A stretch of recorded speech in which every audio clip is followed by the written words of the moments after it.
आज काय नवीन? चला तर मग मार्केटमधील शेंगदाण्याची चटणी विसरा. ही घरची चटणी चव आणि चटणी चव टिकाऊपणा एकदम जबरदस्त. चला तर झटपट याची रेसिपी आपण पाहून घेऊया. इथे तव्यावर शेंगदाणे टाकले आहे आणि शेंगदाणे आता आपण भाजून घ्यायचे आहेत. शेंगदाणे हे मंद आचेवर मस्त खरपूस भाजून घ्यायचे आहेत. काळी डाग पण पडू द्यायचे नाही आणि भाजायचे पण चांगले आहेत. आता मंद आचेवर आपण 5 मिनिटं भाजून घेऊया. अशा पद्धतीने भाजून घ्यायचे आहे. बघू शकता ते शेंगदाण्यांना असे काळे डाग पण पडलेले नाही आहे आणि भाजल्या पण गेलेले. हे टलखर वगैरे सगळे आपोआप निघू राहिले मस्त. आता इथे आपण गॅस बंद करून घेऊया. हे बघ लगेच साल निघते इतपत भाजायचे आहे. जेव्हा शेंगदाणे मंद आचेवर भाजले जातात तर कसे ओळखायचे तुम्हाला ते पण दाखवते. हे पहा इथे जे आहे इथे त्याची साल आपोआप निघालेली आहे, तोंड फुटलेले आहे, म्हणजे शेंगदाणे खूप छान खमंग भाजले गेलेले आहे. शेंगदाणे भाजण्याची ही निशाणी समजायची आहे की इथे असे तोंड फुटले की समजायचं की शेंगदाणे भाजले गेलेले आहे. बा लगेच साल निघून जातं. बघू शकता जाळायचे नाही तर आपली शेंगदाण्याची चटणी कडू बनते. आता आपण हे ताटात काढून घेऊया आणि थंड होऊ द्यायचे आहे. शेंगदाणे थंड झाले, आपण याची साल काढून घ्यायची आहे. अशा पद्धतीने चोळून चोळून आता सर्व साल काढून आणि टलकर पाकडून घ्यायचे आहे.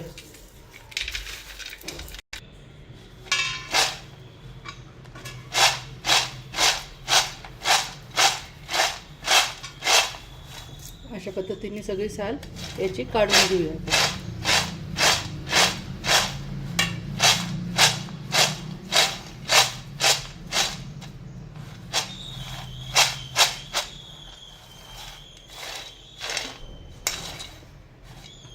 अशा पद्धतीने शेंगदाण्याची साल सगळे काढून घेतले. आता आपण मिक्सरच्या भांड्यात टाकून आणि तळून घ्यायचे आहे. आता हे मिक्सरच्या भांड्यात आपण बटन चालू बंद करून दळायचं आहे. डायरेक्ट मिक्सरचं बटन फिरून दळायचं नाही तर एकदम बारीक भुगा होऊन जातो. चालू बंद करून आणि आपल्याला हे दळून घ्यायचे आहे. लक्षात ठेवा बटन चालू बंद करून तुम्हाला दाखवते वाटलंच तर.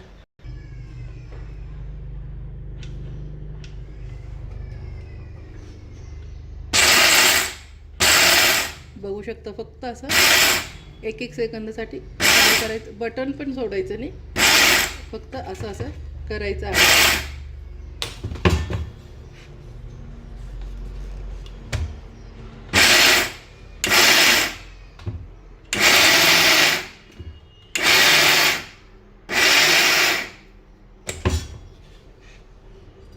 बघू शकता की ते 1 सेकंदात झालं की नाही. इथे मी मिक्सर अजिबात चालू ठेवलेलं नव्हतं. हे बघा पाहू शकता किती छान झालेलं आहे. मी हे ताटात ओतून दाखवते. बघू शकता किती मस्त आपला भुगा झालेला आहे.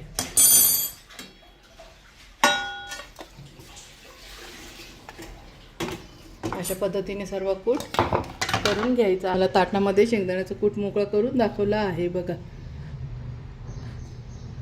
खूप छान, एकदम बारीक पण नाही आणि एकदम जाड पण नाही. जसं शेंगदाण्याच्या चटणीला प्रॉपर पाहिजे असतो आपण बाहेरून विकत आणतो सेम तसं झालेलं आहे. आता आपण याला परतून घेऊया. तुम्हाला दाखवते ही शेंगदाण्याची चटणी ही, आणि ही चटणी वर्षभर पण खराब होत नाही, 6 महिनेही खराब होत नाही आणि याला फ्रीजमध्ये पण ठेवायची काही गरज नाही. चला तर मग आता मी शेंगदाण्याची चटणी कशी परतवायची ते पण दाखवते.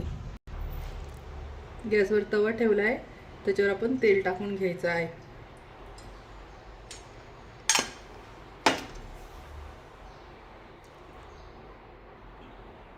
तेलावर आता आपण लाल तिखट टाकून घ्यायचं आहे. लाल तिखट तुम्ही तुमच्या चवीनुसार टाकायचं आहे. किती फिक्कं पाहिजे, किती तिखट पाहिजे चटणी त्यानुसार करायची आहे.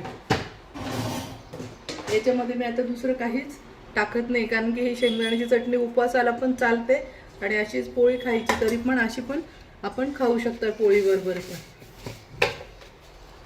त्याच्यात चवीनुसार मीठ टाकून घ्यायचं आहे.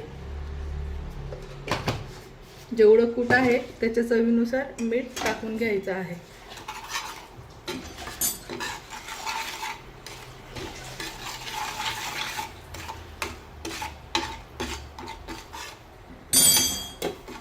गॅस मंद आचेवरच ठेवायचा आहे, नाही तर आपली लाल मिरची पण जळते आणि शेंगदाण्याचं कूट पण जळतो. शेंगदाण्याचं कूट टाकून घ्यायचं, मंद आचेवर छान 2-3 मिनिटासाठी परतवायचं आहे.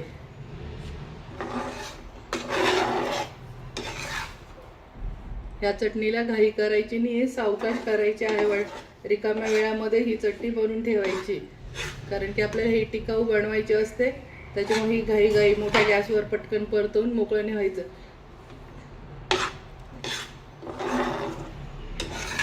तुम्ही याच्यामध्ये जिरं किंवा कुटलेलं लसूण पण टाकू शकता, पण लसूण जर टाकला तर ही 8-15 दिवसच टिकते आणि कोथिंबीर पण टाकली तरी ती टिकत नसते. त्यामुळं मी फक्त ही आपण उपवासाला पण खाऊ आणि अशी साधी तोंडी लावायला पण खातो. त्यामुळं याच्यात फक्त लाल तिखट आणि मीठ टाकायचं आहे, हळद वगैरे काही टाकायचं नाही.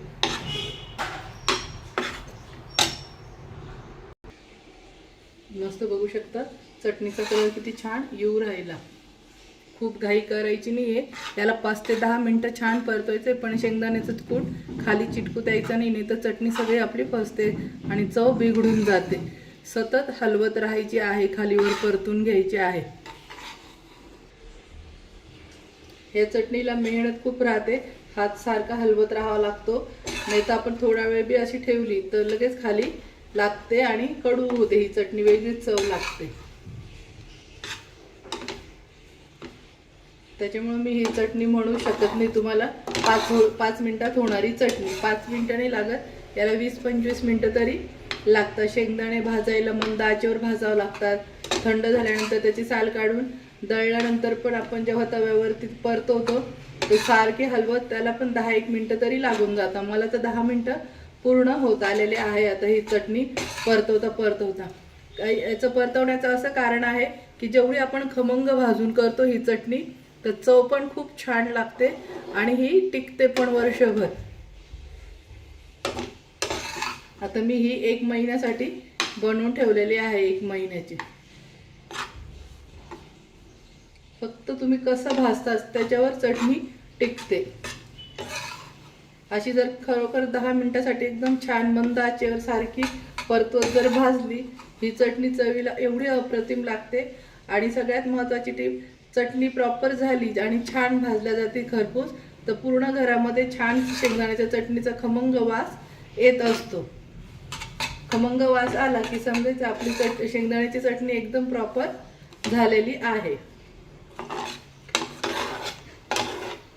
अशा पद्धतीने तुम्ही नक्की करा.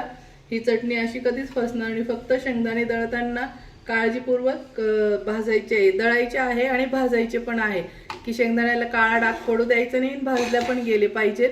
आणि मिक्सरमध्ये फिरवताना, म्हणून मी तुम्हाला मिक्सरमध्ये कसं फिरवायचं ते सुद्धा आवाज आला तरी सुद्धा मी तुम्हाला तो व्हिडिओ पूर्ण दाखवलं, की एक बारीक टिप करून जर तुम्ही शेंगदाण्याची चटणी केली तर तुमची चटणी खूप म्हणजे खूपच छान, जशी मार्केटला भेटते त्याच्यापेक्षाही भारी चटणी घरी बनेल. काही बायका मिक्सर जोरात बटन चालू करून देतात आणि ते शेंगदाण्याचं पीठ होऊन जातं, आणि जेव्हा चटणी करतात मग ती चटणी पूर्ण अशी त्याचा फसून जाते, बिघडून जाते, प्रॉपर येत नाही. मस्त बघू शकता किती छान चटणी झालेली आहे. आता इथे मी गॅस बंद करते आणि ही आता गरम तव्यावरच ठेवायची नाही, तर खाली लागून जाईल.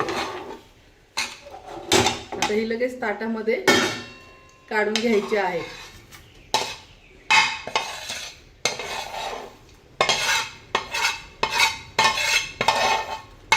मी व्हिडिओ स्किप न करता पूर्ण दाखवू राहिली, कारण की या बारीक बारीक गोष्टी तुम्ही जर केल्या, बघितल्या, तरच तुमची चटणी एकदम प्रॉपर बनेल.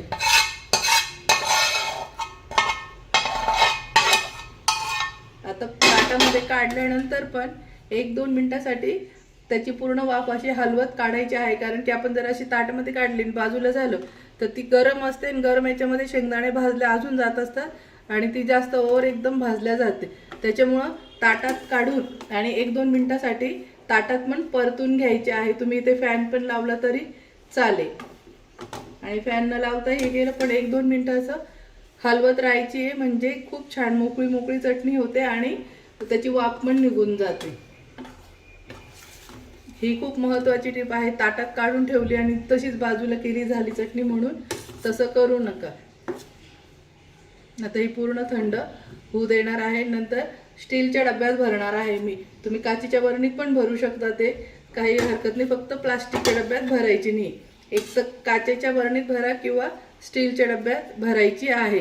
प्लास्टिकच्या डब्यात जर भरली तर हे जे शेंगदाण्याचं तेल असतं ना, आपण तेल पण टाकेलं असतं तर ते प्लास्टिकला चिटकून जातं आणि चटणीला वास मारतो. त्याच्यामुळं काळजीने ही चटणी कोरड्या स्टीलच्या डब्यात भरून ठेवायची आहे किंवा काचेच्या बरणीत भरून ठेवायची, जेणेकरून याचं ऑइल जे असतं प्रॉपर चटणी तसंच असतं.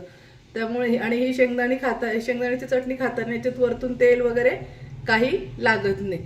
तर चला तर मग मैत्रिणींनो, तुम्ही पण करा आणि कशी झाली मला कमेंटमध्ये सांगा. तोपर्यंत मस्त खा आणि मस्त राहा. अशीच नवीन व्हिडिओ पाहण्यासाठी माझ्या चॅनलला लाईक करा, सबस्क्राईब करा आणि शेअर करा. बाय बाय मैत्रिणींनो.